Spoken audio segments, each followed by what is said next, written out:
चलित निर्वाचनर शेष पर्याय मतदान को आउ मात्र 3 दिन बाकी रही बेले बालेश्वर को विभिन्न राजनैतिक दलर हेवीवेट नेता माने आसी रोड शो शोभायात्रा करी निज प्रार्थी भोट मागिछंती।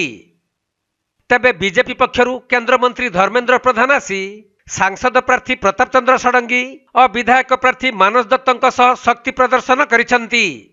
तेणु किछि समय धरी बालेश्वर टाउन होई जाइथिला पद्ममय। बीजेपी पक्षरु आयोजित रोड शो रे हजार हजार लोक माने शामिल होइथिबा बेले शेष पर्याय प्रचार रे दल शक्ति प्रदर्शन करिछि।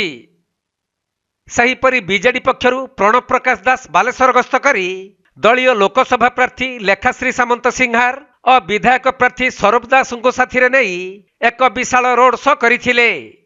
एही अवसर में बीजेडी रो हजार हजार कर्मी और समर्थक माने बीजेडी नारा कम पाइथिले सहर। सेपटे कांग्रेस प्रार्थी माने मध्य शेष पर्याय प्रचार रे रोड शो करिथिबा देखिबाकू मिलिथिला।